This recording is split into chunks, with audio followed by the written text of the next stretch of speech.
성경 본문 말씀은 에베소서 1장 17절에서 19절 말씀입니다. 본문을 중심으로 지혜와 계시의 영을 주사라는 제목으로 말씀을 드리겠습니다. 에베소서 1장 17절, 18절, 19절 말씀을 읽겠습니다.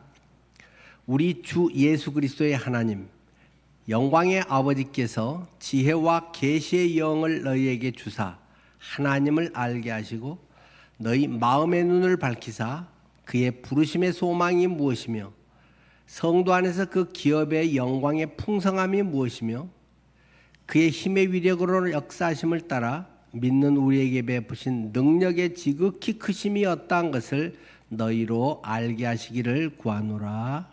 아멘. 나이가 들어가면 점차 눈이 어두워지는 것을 참 많이 실감합니다. 점점 책 보기도 힘들어지고 조금 보면 피곤하고 초점이 어른거려서 가까이 했다 멀리 하다 보면 내용도 제대로 잘 안 들어오고, 그래서 그런지 성도님들 중에 백내장 수술하시는 분들이 좀 많아지잖아요. 점점 우리의 몸이 여러 부분에서 조금 많이 낡았구나 하는 생각을 하게 됩니다. 그러나 사람만큼 엄청 탄탄하고 잘 만들어진 정밀기계가 어디 있겠습니까? 인류 전자제품도 잘해야 1, 20년 쓰는데 이 몸을 100년까지 쓸 수 있는 그러한 우리 인간의 몸은 엄청 단단하게 잘 만들어진 것이라고 하겠죠. 자, 우리가 이렇게 이제 오래 쓰면 낡게도 되지만, 그러나 태어나면서부터 맹인으로 태어난 분들도 있고, 또 어릴 때 사고로 시력을 잃어서 평생 보지 못하는 그런 분도 있지 않습니까? 점차 우리가 조금 이제 몸이 낡아지면서 조금 이해의 폭이 넓어지는 것 같기도 합니다. 그전에는 밝은 눈으로 잘 보고 뭔가가 막 좋은 것만 생각했는데, 이제 좀 고장나고 그러면서 어려운 분들도 많겠다. 시력 안 좋아서 고생하시는 분들 참 힘들게 사셨네. 맹인들이 얼마나 좀 어렵게 사셨을까. 그런 것들이 남을 생각해 볼 수 있는, 그렇게 이제 조금 폭이 넓어지는 그런 점에서는 또 좋다는 생각도 듭니다. 늘 자기 가족만을 위해서 정신없이 바쁘게 사회에, 특별히 우리가 살아온 시대가 그렇지 않았습니까? 1차 산업시대부터 4차 산업시대까지를 달리면서 전쟁과 갖은 사태들을, 한국 근대사를 온몸으로 부딪혀 오면서 살아온 우리 이제 부모님 또 우리 어르신들의 시대에 참 남을 생각할 여유가 별로 없이 버티는 것만도 장했지만은, 그러나 또 이제 원숙해지고 보면 남의 시선을 돌려서 남을 또 챙기고 그런 것들이 참 많이 필요한데 좀 그런 것이 아쉬웠구나 하는 생각을 하게도 됩니다.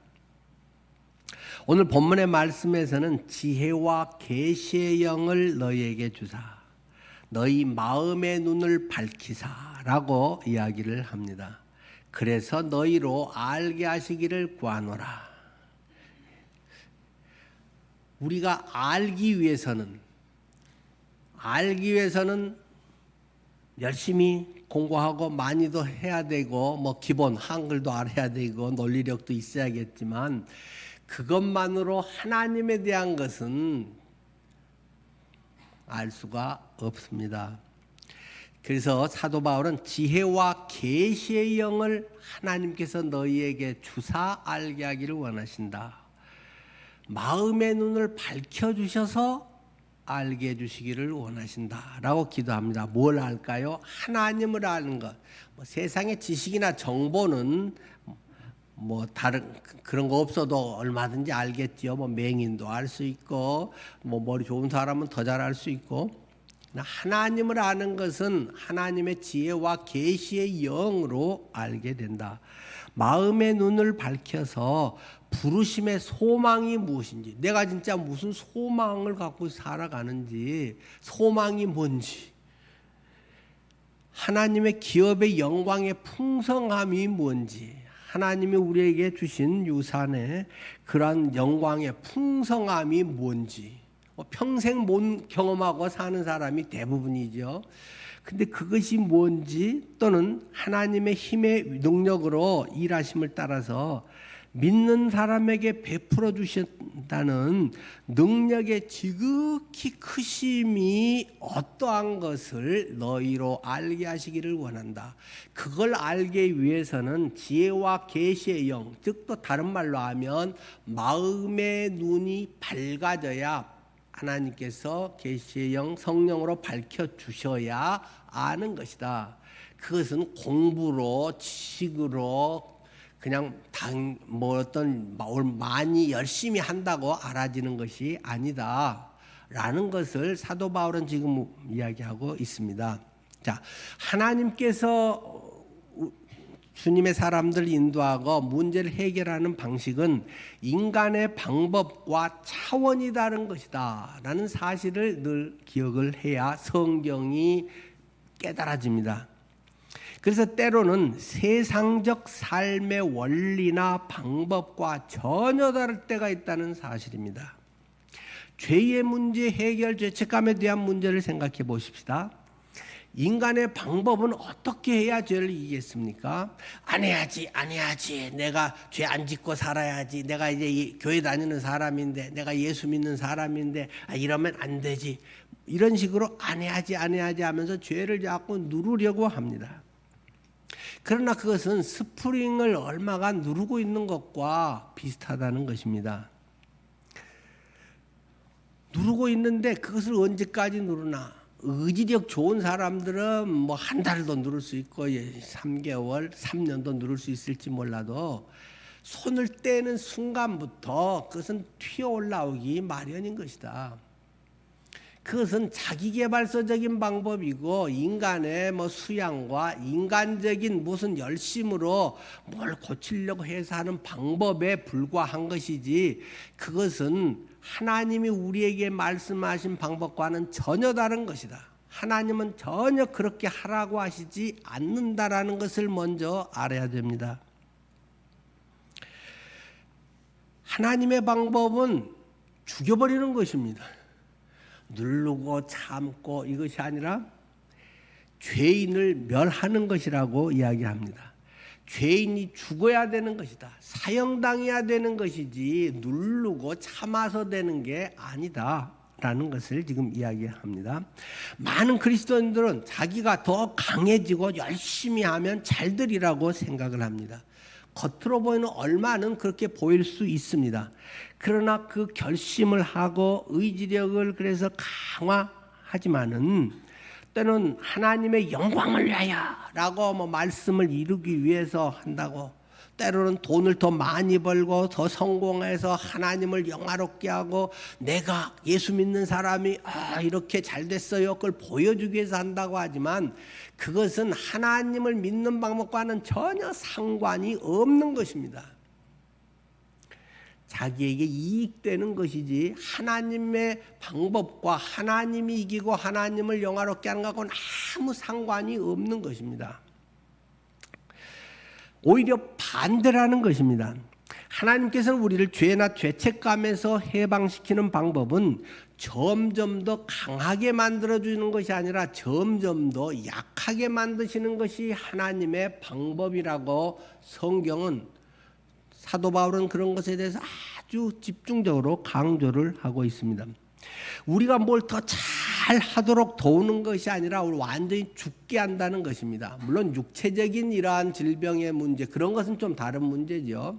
그러나 우리의 영적인 삶과 정신적인 믿음의 삶의 문제에서는 완전히 계속 힘이 빠지고 약해지고, 그래서 주님만 붙들어야 되고 주님이 아니면 살 수가 없다는 것을 철저히 느껴가면서 주님 안에서만 살게 하는 것이 하나님의 방법이라는 것입니다.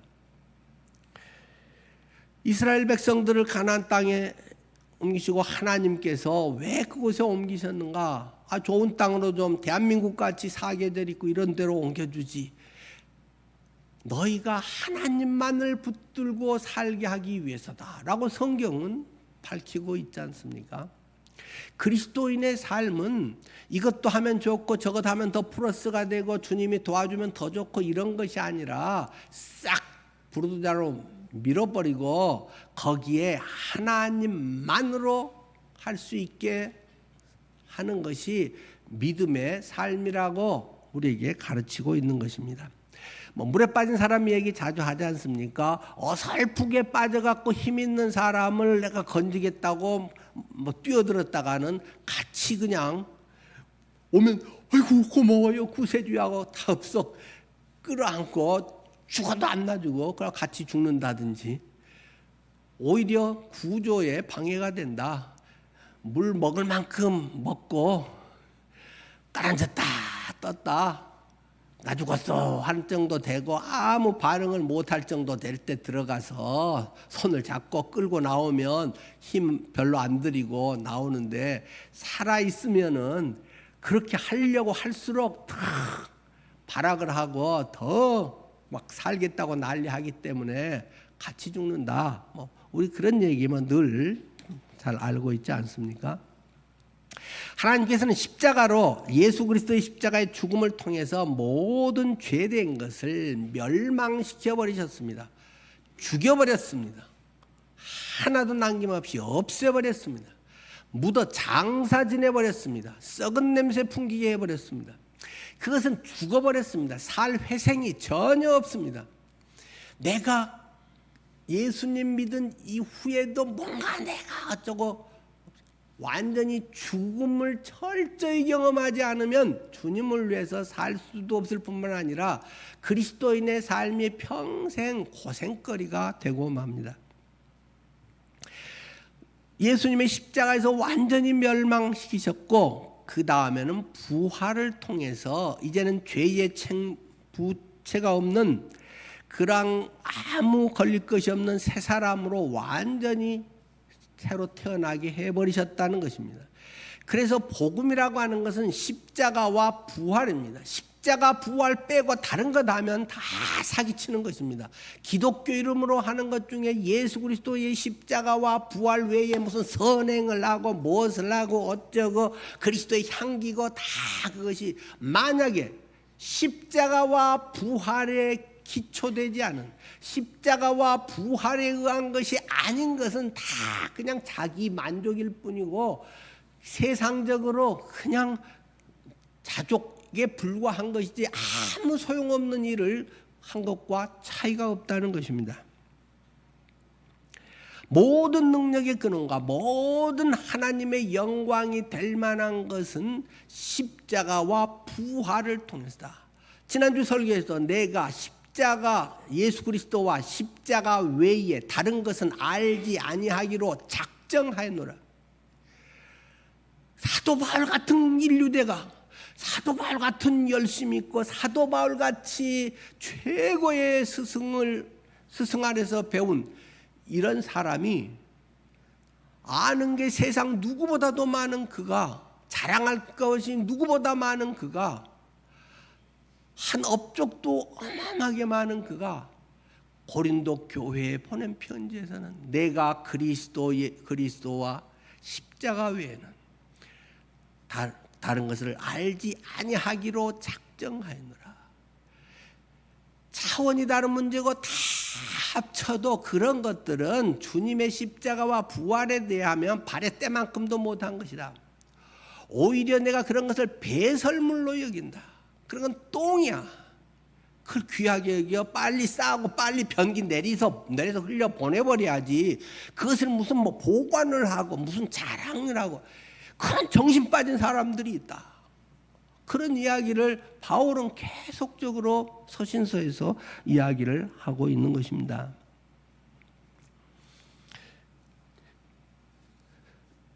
십자가 옛사람이 죽고 부활은 새 사람으로 살아가고, 십자가는 옛 창조의 것을 해결하고, 부활은 새 창조의 새 피조물의 거듭난 삶을 살게 하는 것입니다.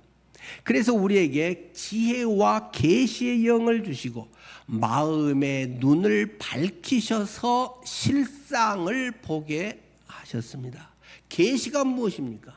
지혜와 계시의 영을 주셨다고 하는 거. 우리 장독대에 가면 다 장독대에 이게 뭐가 들었는지를 우리는 잘 모릅니다. 왜? 뚜껑이 다 덮여져 있으니까요. 이게 간장이 들었는지 된장이 들었는지 고추장이 들었는지 그냥 비어 있는 건지 어떻게 압니까? 뚜껑을 열어봐야 합니다. 뚜껑을 여는 것을 고상한 한자어로 계시라고 말합니다. 하나님께서 계시하여 주사 항아리 뚜껑을 열어주사 이것이 간장이구나 하는 걸 알게 됐다는 것입니다.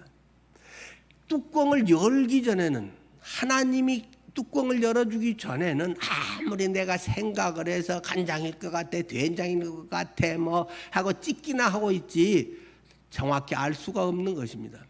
계시라고 하는 것이 막연하게 뭐 꼭 예언처럼 뭐 미래를 말해갖고 뭐 맞추고 안 맞춘 거, 이런 것은 아주 부수적인 것에 뭐 불과한 것이고, 하나님의 말씀이 기록된 말씀이나 이미 하나님께서 이루신 일들이 우리의 지혜와 계시의 영을 주사 마음의 눈을 밝히사 딱 보게 해주는 것을 계시, 요한 계시록이라고 말하는 것입니다. 그렇기 때문에 하나님이 이것을 밝혀주는, 뚜껑을 안 열어주면 아무리 뭔 짓을 해도 그건 다 주님과 상관이 없는 것입니다. 지혜와 계시의 영을 주사 마음의 눈을 밝히사 알게 하셨다. 우리의 아는 지식, 정보, 이성적 추론 이런 것으로 아는 것은 뭐 짐작에 불과한 것이고 맞을 수도 있고 안 맞을 수도 있고 그런 것이지만 그런 것은 뭐 진리가 아니라는 것입니다. 이 십자가와 부활, 이 또 지혜와 계시의 영 주님께서 하신 것은 칭의, 우리가 처음 죄 용서를 받을 때, 구원 받을 때뿐만이 아니라 그리스도인의 삶에서도 날마다 계속 되어야 하는 것입니다. 십자가와 부활의 역사, 능력, 그 피의 공로, 이것은 날마다 항상 우리에게 있어야 한다는 것입니다. 그것은 아주 초보적 신앙이 돼서 구원받을 때 옛날에 몇십 년 전의 이야기고, 지금은 그냥 열심히 하고 잘하고 뭐 성경 읽고 기도하고 뭐 이런 거가 아니라는 것입니다. 그것이 기반으로 첫 출발점이 돼서 그것이 날마다 더 풍성하게, 십자가의 의미가 이런 것이었어.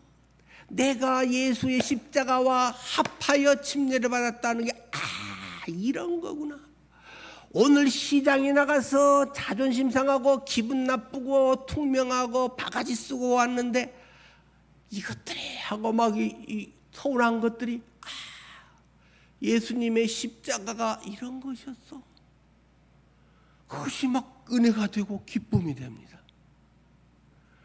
집안에서 누구한테 서운한 일이 생기고, 배우자에게서, 때로는 가까운 누구에게서 모욕을 당하고 뭘 어쩌고 저쩌고 사기를 당하고 하는 것에 막 분노심이 십자가와 연합이 되고, 그러면서 그것이 눈 녹듯이 사라지는 것입니다. 그것이 날마다 죽을 때까지의 그리스도인의 삶이라고 하는 것입니다. 그리고 내 안에 부활의 영이신 예수의 영에 있어서 맞아, 이게 은혜네. 고난당하는 것이 오히려 내게 더 큰 깨달음을 주네. 이거 없었으면 난 맨날 철없이 살 뻔했네. 나만 생기고 살 뻔했네. 이기주의자 될 뻔했네. 옛날에 사실은 그렇게 살았네. 지금도 어제까지도 예수 믿고 직분이 뭐고 하는데도 나는 내 거 하면서 내 돈, 내 시간, 내가 하면서 그거 챙기고 살았네. 그것을 십자가와 부활 앞에 설 때 그것이 내 속에 해답이 됩니다. 그것에서 감동이 됩니다. 주님의 그 앞에서 할 말이 없어지고 감사의 고백이 됩니다.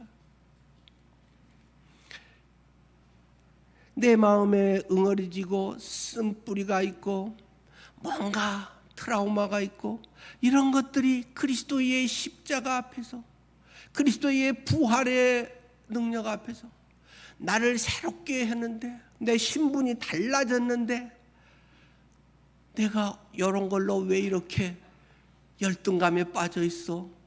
우월감으로 뭔가 우쭐해 있어. 그런 것이 그대로 불어나고 부끄럽게 되고 때로는 그것 속에 위로를 받고 우리들 속에 새로운 생명의 역사가 일어나는 것입니다. 자기계발서는 새로운 가치관의 생각의 변화와 그것이 많은 도움을 주는 정도이지만 우리 속에 생명의 변화, 예수의 생명의 뿌리에서 새 성품의 줄기가 자라가고 거기에서 새 생활의 열매가 하나 둘 셋 자라 주렁주렁 커져가게 된다는 것입니다. 세상적인 이런 방법과는 전혀 다를 수 있는 것이 예수 믿는 삶의 모습이라고 하는 것입니다. 이것은 오직 지혜와 계시의 영이신 성령을 통해서 알게 되고 믿게 되는 것입니다. 성령께서 안 하면 지식으로 하고 기독교의 좋은 가르침, 기독교의 황금률, 남에게 대접을 받고자 하면 네가 먼저 남을 그렇게 대접해라. 좋은 말씀이지. 그런 것이 아니라 내 속의 생명의 예수의 생명의 역사가 꿈틀꿈틀하면서 나를 포기하고 감사하게 되고 서운한 일이 기쁨이 되고 그것이 내 속에 그냥 생겨나게 되는 것입니다. 반복해서 강조하듯이 하나님의 기록된 성경 말씀은 영감으로 기록하신 저자이신 지혜와 계시의 영이신 성령께서 밝혀주셔야 된다. 내가 머리 좋아서 내가 열심히 성경을 읽어서 되는 것만은 아니다. 그것은 굉장히 도움이 될 수 있고 그 문턱까지 가게 하는 데는 아주 유익하고 또는 한번 밝혀진 것들이 쫙 연결이 되어서 더 큰 은혜로 경험되게 하는 것이지만 밝히고 그 문턱을 넘어가게 하는 것은 전적 100% 성령의 조명하심입니다. 그러니까 성령이 그 없이 신앙생활을 하려고 하는 사람은 다 기독교 종교생활이고 그 딱 껍데기 신앙생활이고 잠깐 스프링 누르고 있듯이 예수님 믿으면 욕 안 해야지, 말이라도 이쁘게 해야지, 어떻게 다른 사람에 좀 해야지, 그냥 착한 좋은 사람 되려고 하는 것입니다. 그런 것은 하면 좋고 안 해도 상관없습니다. 그건 구원하고도 아무 상관이 없는 것입니다. 그런 건 다른 종교 사람도 다 그 정도는 하고 산다는 것입니다. 내 속에 지혜와 계시의 영이신 성령이 인도하고 계시는가, 이게 계속 수주째 강조하고 있는 굉장히 중요한 내용이라고 하는 것입니다. 이것은 지식이 많다고 정보가 많다고 머리가 좋다고 깨닫고 믿어지는 것이 아닙니다.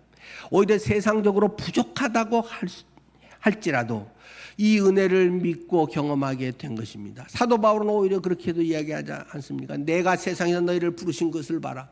세상에서 잘나고 똑똑하고 얼마나 잘한 사람들을 내가 불렀더냐. 오히려 약하고 부족하고 버림 사람들이 저까지 깨라고 했던 사람들을 통해서 내가 하나님의 일을 하지 않았냐고 사도 바울은 더 이야기하고 있지 않습니까? 세상에서의 뭐가 아니라 주님 안에서 내가 어떤 존재인가, 참으로 죄인이었고 연약한 존재였다는 걸 알 때 세상 거하고는 상관없이 하나님의 피로서 쓰임받을 사람들로 빚어져 가게 된다는 것입니다. 하나님의 언약의 말씀들은 성령님을 통해서 우리가 붙잡을 수 있도록 계시되었다는 것입니다. 다시 예수 안에 있으므로 그런 것은 해결된다는 것입니다. 주님에 대한 그런 것을 한번 영접하면 주님은 나가지 않고 영원히 성령께서 함께 하시지만 그냥 그것으로 끝나면 주님은 마치 식물인간 우리가 취급하듯이 나만 뻘뻘 살아가지고 내 육신의 모습대로 살아가는 것이고 계시긴 하지만은 안 계시나 아무 구별할 수 없을 정도로 식물 인간 취급하고 그냥 내가 주인 돼서 살아가는 것이란 말입니다. 우리는 결코 그리스도 안에 들어가기 위해서 몸부림칠 필요는 없습니다. 계속 성경이 그리스도 안에서 있을 때만 나는 그리스도 안에 들어가야지, 그리스도 안에 있어야지. 몸부림칠 필요가 없습니다. 왜요? 우리가 한번 마음의 문을 열고 예수님을 믿었을 때, 영접했을 때 그분은 이미 내 안에 들어와 계시기 때문입니다. 단지 내가 그분을 주인으로 모시고 사느냐, 식물인간 취급하고 내 하고 싶은 대로, 내 성질 내고 싶은 대로, 내 질투와 이기심과 그냥 그대로 사느냐, 이런 것들이 엄청 차이가 있다는 것이죠. 예수님이 내 안에 들어오셨는데 많은 사람들이 그걸 잘 모른다. 그게 문제라는 것입니다. 여러분은 아십니까? 대답은 속으로 하시면 됩니다. 솔직히 말해보세요. 내 안에 영생이 있음을 아십니까, 여러분이? 맞아요, 내 안에 영생이 있어요 라고 분명히 하는 사람들이 있고, 있는 것 같기도 하고 아닌 것 같기도 하고, 그런 분도 있고 없는 분도 있고 지금 그러겠죠. 근데 여러분이, 제가 얼른 눈빛으로 봐서는 여러 사람이 영생이 있음을 잘 모르는 것 같아요.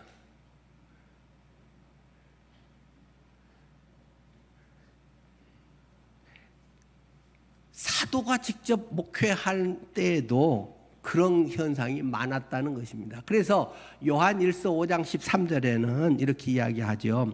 내가 하나님의 아들의 이름을 믿는 너희에게, 이것을 요한 1서를 지금 쓰고 있는 것은 너희로 하여금 너희에게 영생이 있음을 알게 하려 함이라. 있는데도 모르는 사람이 태반이라는 것입니다. 그렇기 때문에 너희에게 영생이 있어. 예수 안에 들어가려고 발버둥칠 필요가 없어. 이미 방 안에 들어와 있어. 근데 눈을 감은 사람은 방 안에 들어와서도 이게 방 안에 있는지, 계속 눈 감고 있으면 밖에 있는지 모를 수 있다는 것이죠. 계속 그리스도와는 상관없이, 그리스도의 빛과는 상관없이 그냥 반복적으로, 그냥 습관적으로 교회 뭐 이런 것만 다 나오고, 영이 무엇인지 하나님이 계시의 영을 밝히사, 하나님의 영의 말씀, 생명의 말씀, 뭐 말은 맨날 설교 때마다 그 말하는데, 아는 그 말을 알아듣는 것 같기도 하고 그런 것 같기도 하고, 내가 거부도 안 하는데, 그런데 그냥 뭐 마음에 와 닿지도 않고, 그렇지 뭐 그냥 그러고 있는 사람들이 태반이라는 것입니다. 사도 요한이 너희 안에 영생이 있음을 알아먹으라고, 그것을 알라고 내가 지금 이걸 쓰고 있는 거야 라고 말하고 있는 것입니다. 근데 왜 그런가 하는 것은 뒤에서 말씀을 드리겠습니다.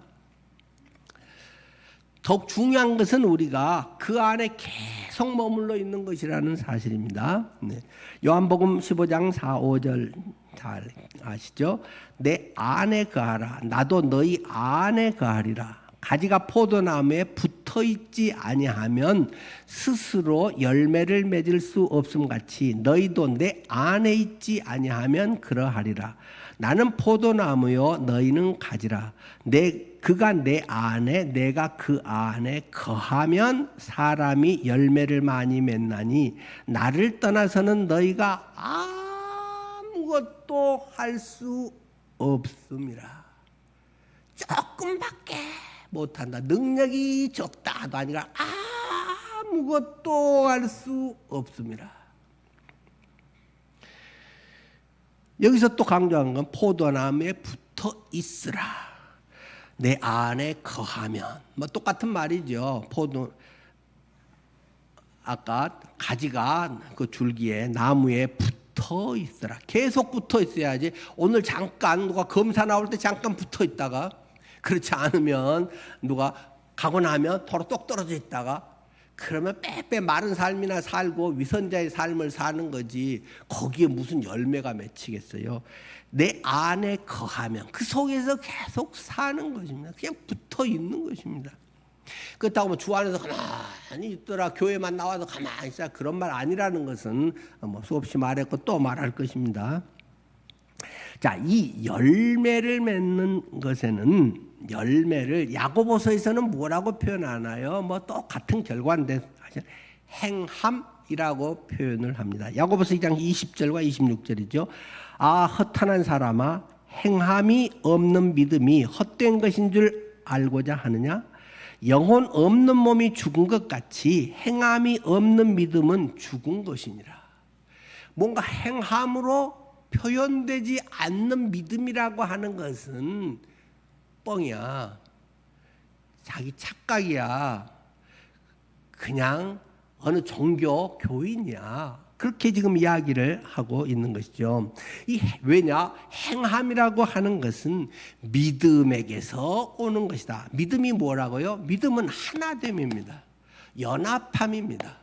예수 그리스도의 십자가와 연합을 해서 하나가 됐으니까 예수님 죽을 때 나도 죽은 것이고, 예수님이 모든 죄 형벌을 지고 저주를 받으사, 율법의 저주를 받으사 죽으셔서 나도 율법의 저주, 모든 정죄에서 완전히 죽어버렸다. 약한 정도만도 아니고 죽어버렸다. 도와주셔서 자라게 율법을 지키게 해주는 것이 아니라 율법에 대해서는 죽어버려야지 해결된다. 그것을 자세히 저 로마서에서는 뭐 남편과 아내 이야기로 막 비유를 하잖아요. 그런데 또 앞으로도 얘기를 할 겁니다만, 죽어야만 해결됩니다. 나무에 붙어 있다라는 것이 믿음이라고 하는 것입니다. 그 붙어서 그 생명의 같이 수액이 올라오고 생명이 연결되어 있는 그것을 믿음이라고 말하는 것입니다. 또 다르게 표현은 예수 안에 거한다 라고 하는 것이 다 똑같은 말이죠. 믿는다, 하나 된다, 연합한다, 그리스도 안에 있다, 나무에 붙어 있다, 다 믿는다는 것입니다. 이 행함은 믿음 가운데 있을 때에 자연스럽게 생기는 결과라는 것입니다.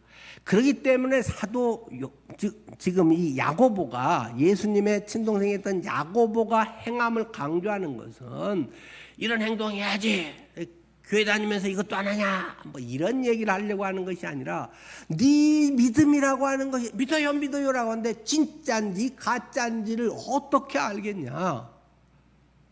네 착하게 자기 쇠뇌로 자기 만족인지 실제로 된 걸 어떻게 알겠느냐? 진짜 그리스도와 연합되면 그리스도의 삶을 사는 것이지, 행동이 달라지는 것이지.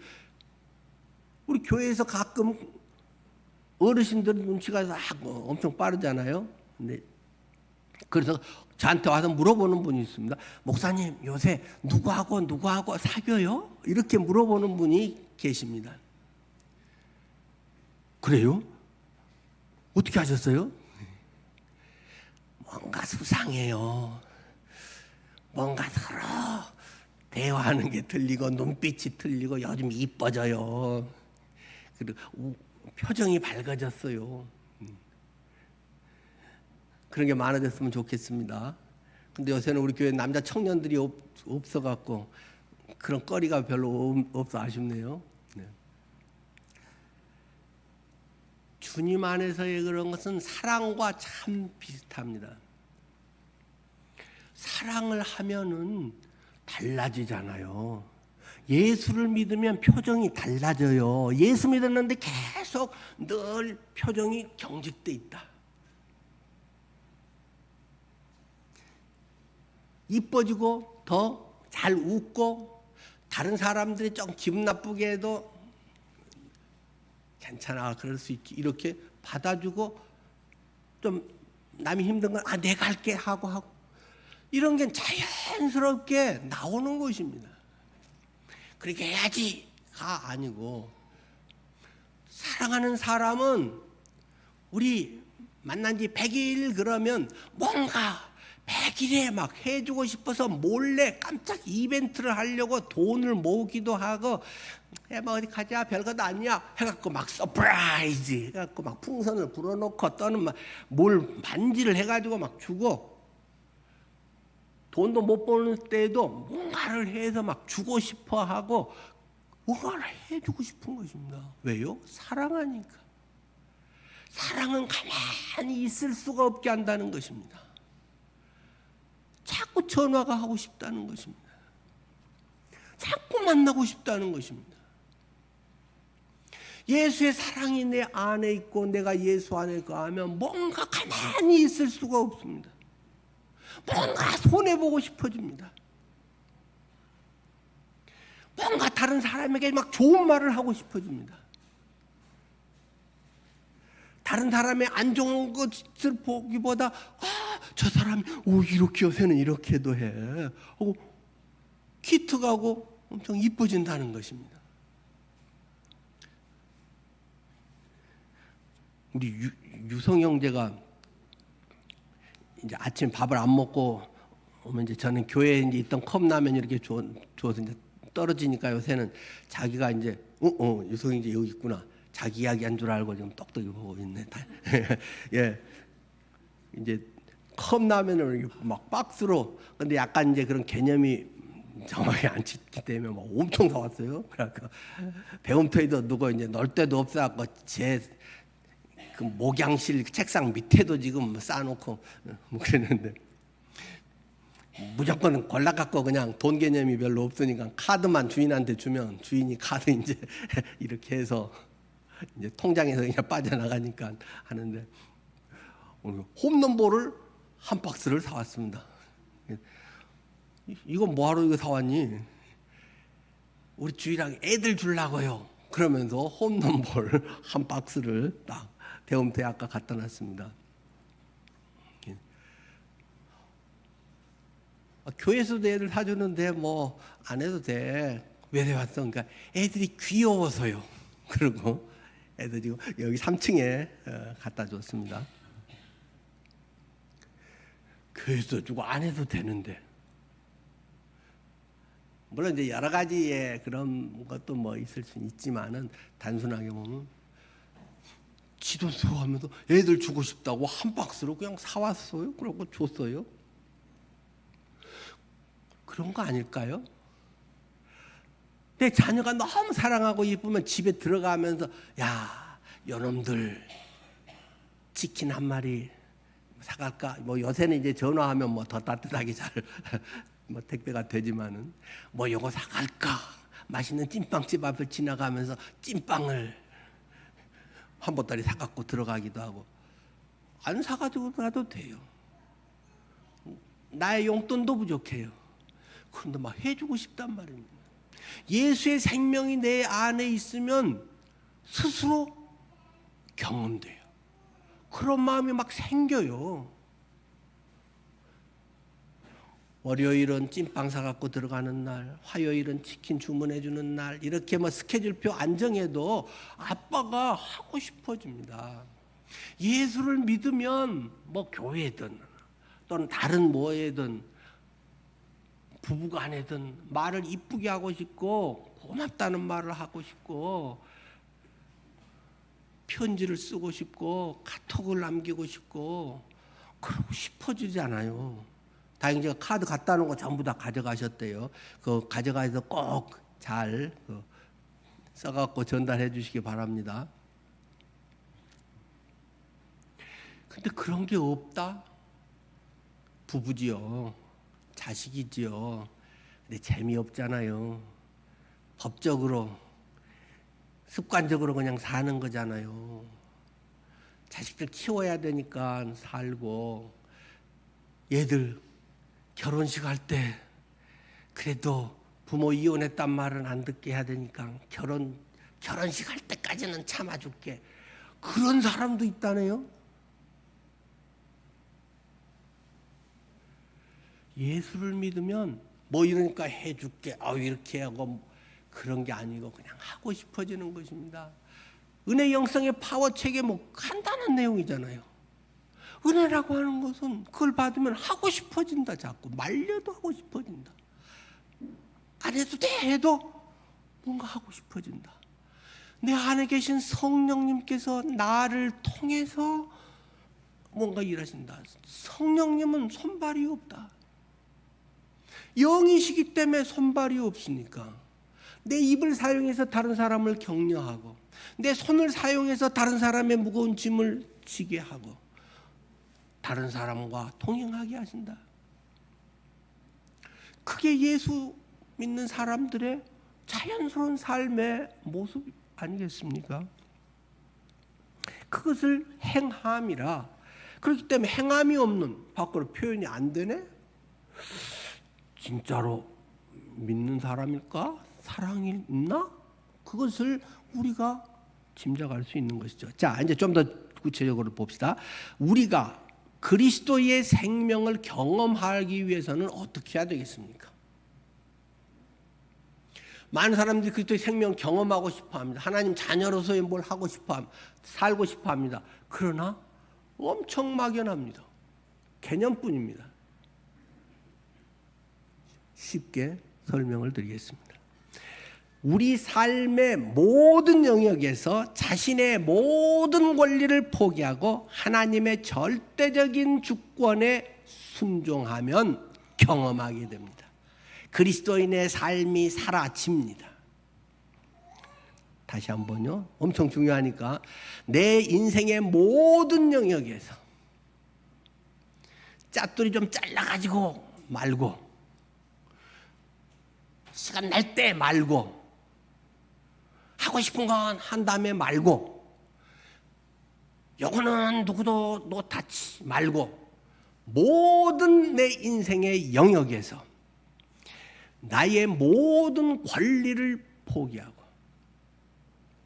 주님께 조금 30% 내줬다가 이제 헌신하고 70% 내줬다가 90% 냈다가 하지 말고 100% 모든 권리를 포기하고 하나님의 절대적인 주권에 순종하면 자연스럽게 경험하게 됩니다.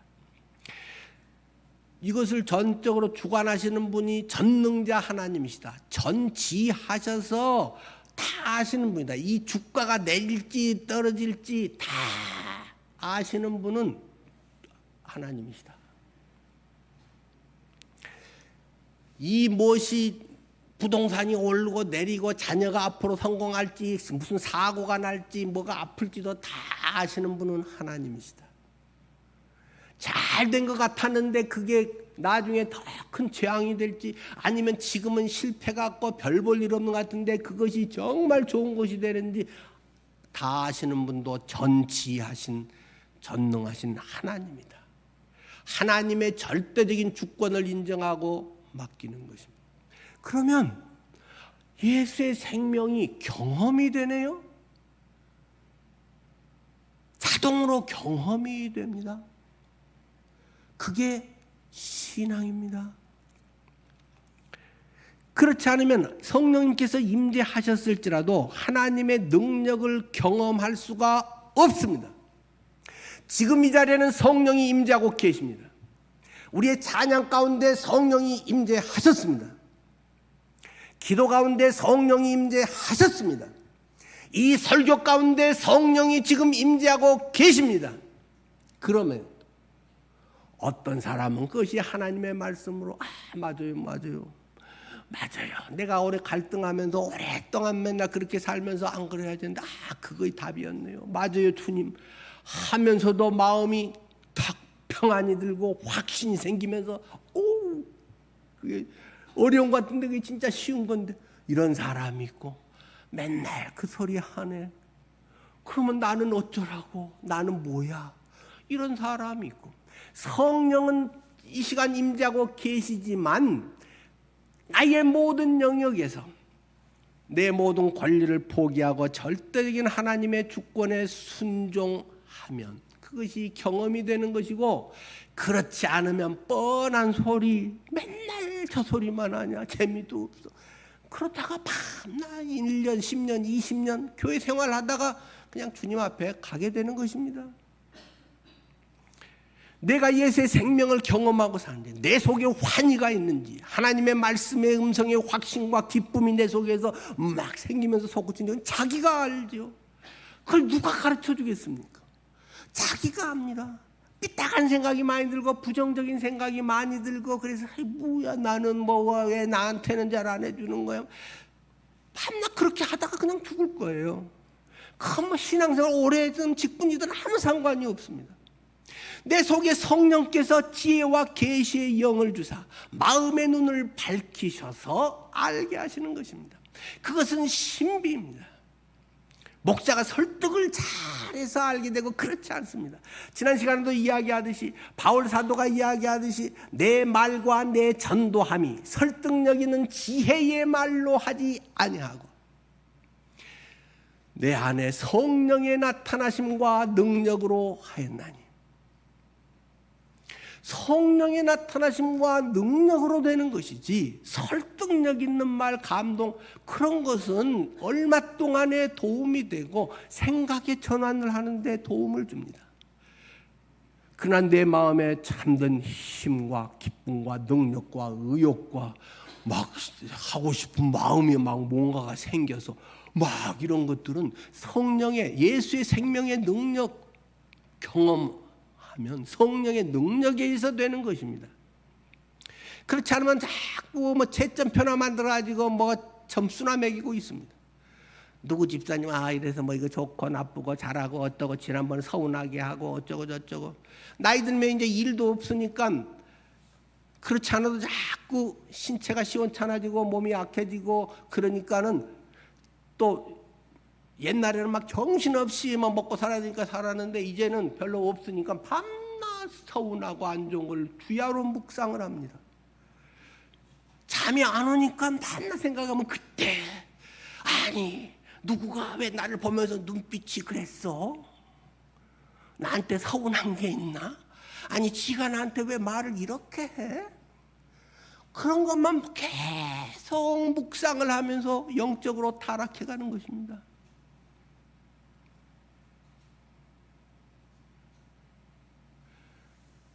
예수의 생명이 내 속에 충만한가? 지금 임재하신 성령의 그 임재가 여러분의 영혼을 지금 하나님의 말씀으로 새롭게 하십니까? 너희 안에 영생이 있음을 알게 하려 하심이라. 이 안에 영생이 있어. 하나님의 생명이 있어. 죽어도 당연히 천국 가겠지만 더 중요한 것은 지금 오늘 이 자리에서 네가 하나님의 자녀로 살 수 있도록 능력을 부어주셔. 아까 앞에서 시작할 때 이야기했던 것처럼 지혜와 계시의 영을 주셔서 마음의 눈을 밝혀서 뭐하라고?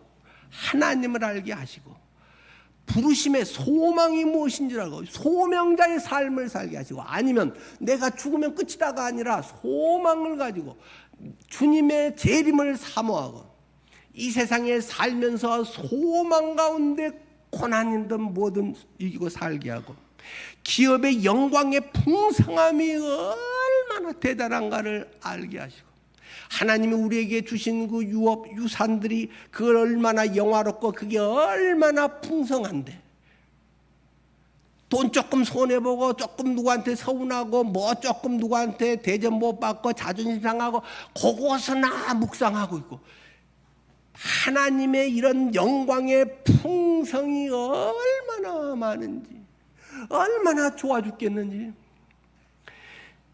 그리고 성도 안에서 그 기업의 하나님의 유업의 영광의 풍성함과 함께 힘의 능력으로, 하나님의 능력으로 일하심을 따라서 믿는 우리에게 베푸신 능력의 지극히 크심이, 능력이 얼마나 큰지 너희로 알게 하시기를 원하노라. 여러분은 그것을 경험하며 살고 계십니까? 이 설교를 알면 뭐 하겠어요? 별 도움이 안 됩니다. 지금 이 자리에서 성령께서 여러분들에게 임재하셔서 여러분의 마음의 눈을 밝혀서 성령께서 깨닫게 해주셔서 여러분들의 속이 완전히 어둠에서 빛으로, 찜찜한 데서 광명으로, 내 힘으로 뭔가 해서 그래도 난 좀 착하고 조금 잘하려고 했지, 그런 자기 의에서 하나님의 의로 완전히 바뀌어버리는 것입니다. 성령의 임재는 그렇게 나타나는 것입니다. 얼굴이 달라지는 것입니다. 그래서 거울을 자주 보실 필요가 있습니다. 늘 경직되어 있다, 생각을 많이 해야 됩니다. 나는 원래 생긴 게 그래. 원래 그렇게 생겼지요. 원래 죄인이고 원래 그렇게 돼 있어요. 그렇기 때문에 예수를 믿은 것이고 예수가 내 안에 들어왔기 때문에 변화가 생기고 이뻐지고 내 삶이 새로워지는 것입니다. 옛날이랑 똑같다? 예수 믿는지 물어봐야 됩니다. 예수의 지식만 많아졌는지, 종교적인 관록만 쌓였는지, 내 안에 정말 예수가 주인이 되었는지, 그걸 물어봐야 됩니다. 어디서요? 나의 모든 영역에서. 내 취미생활은 하나님 건들지 마세요. 내 자식 문제는 건들지 마세요, 하나님. 내 통장은 건들지 마세요. 다 방방이 문 잠궈놓고 겨우 몇 개 조금 열어가지고 조금 그런 사람들에게 마음에 참 평강이 있겠습니까? 그런 사람들이 돈 날리면은 팔짝 뛰지. 그런 사람의 주님의 것입니다. 주님의 것이니까 주신이도 주님이시고 가져가신이도 주님이십니다. 주님 거 주님이 알아서 하는데 제가 뭐 할 말 있겠습니까? 그렇게 되겠습니까?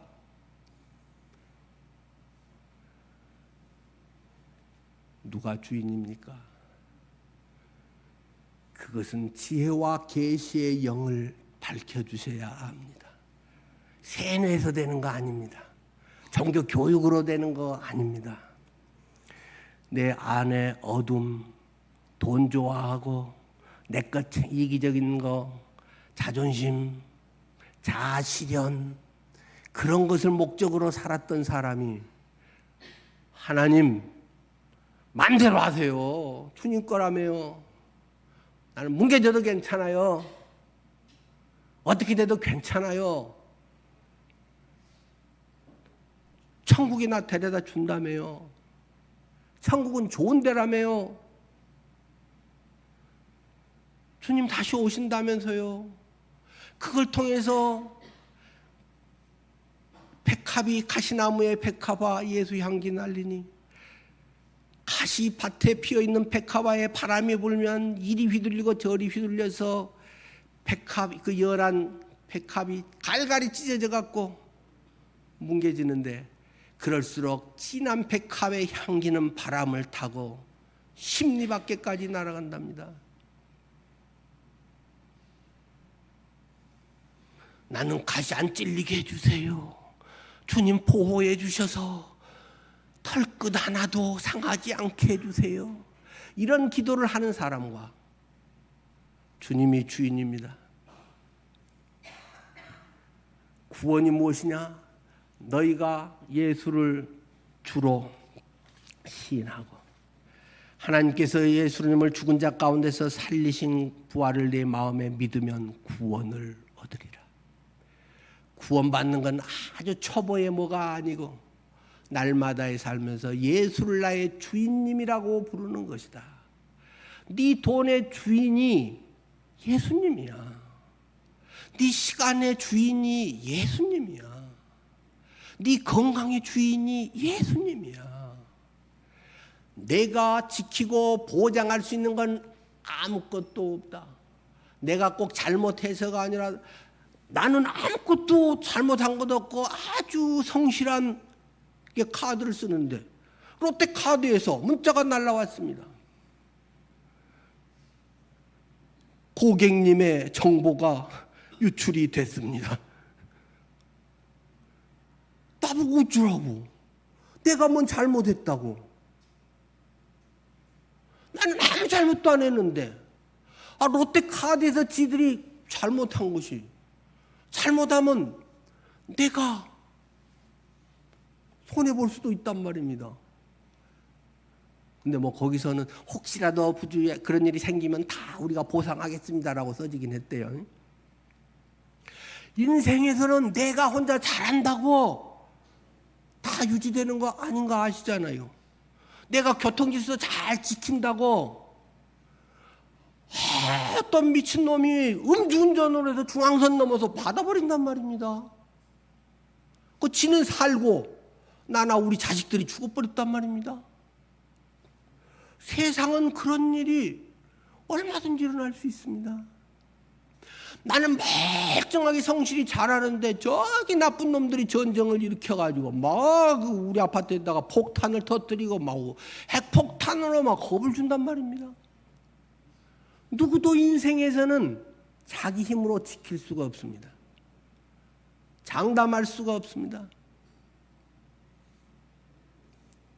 내가 잘한다고 우리 애들이 밖에 나가서 어떤 일을 당할는지 아무도 알 수 없습니다. 그것이 인생 아닙니까? 지혜와 계시의 영을 주사 너희의 마음의 눈을 밝히사 이 세상이 전부인 것처럼 살지 말라. 물론 이 세상에서 성실하고 할 수 있는 최선을 다하고 또 먹을 건 모아야 남을 주는 거지 뭐 하늘에서 하나님이 뚝 떨어져서 주는 건 아니잖아요. 내가 할 수 있는 것을 잘 아끼고 힘 있다고 다 쓰지 말고 힘없는 사람을 위해서 나누고 내가 차지할 수 있다고 다 차지하지 말고 남들도 차지하게 골고루 나눠 먹을 수 있게.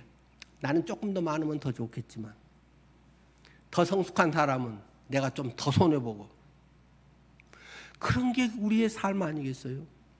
여러분들의 삶에 하나님의 지혜와 계시의 영이 여러분의 마음을 밝혀주셔서 그런 것을 알며 살아갈 수 있기를 축원합니다. 기도하겠습니다.